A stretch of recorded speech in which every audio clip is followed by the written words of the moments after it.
Nama saya Marcel Mare dari 11 IPS 3. Di sini saya akan menjelaskan tentang sedikit integrasi sosial dan reintegrasi sosial. Integrasi sosial sendiri itu adalah suatu proses penyesuaian unsur-unsur yang berbeda dalam masyarakat sehingga menjadi satu kesatuan. Unsur-unsur berbeda tersebut dapat meliputi perbedaan kedudukan sosial, ras, etnik, agama, bahasa, kebiasaan, dan sistem dan norma. Nah, syarat terwujudnya integrasi sosial itu, yang pertama, anggota masyarakat merasa berhasil saling mengisi kebutuhan masing-masing. Yang kedua, masyarakat berhasil menciptakan kesepakatan bersama mengenai norma dan nilai-nilai sosial yang dilestarikan dan dijadikan pedoman. Yang ketiga, norma dan nilai-nilai sosial berlaku cukup lama dan tidak mudah berubah dan dijadikan sebagai konsisten oleh seluruh anggota masyarakat.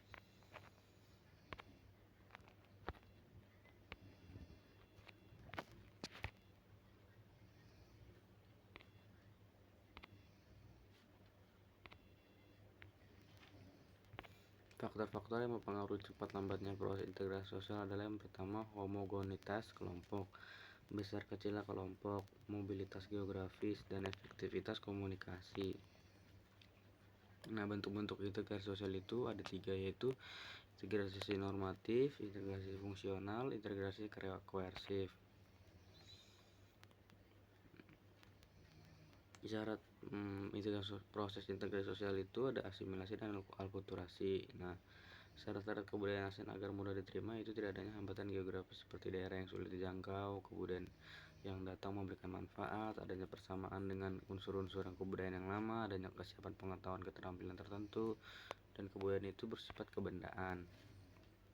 Nah, faktor-faktor pendorong integrasi sosial itu toleransi terhadap perbedaan, kesepakatan yang seimbang dalam bidang ekonomi, sikap saling menghargai orang lain, sikap terbuka dari golongan yang berkuasa dalam masyarakat, persamaan dalam unsur-unsur kebudayaan, perkawinan campuran, dan adanya musuh bersama dari luar.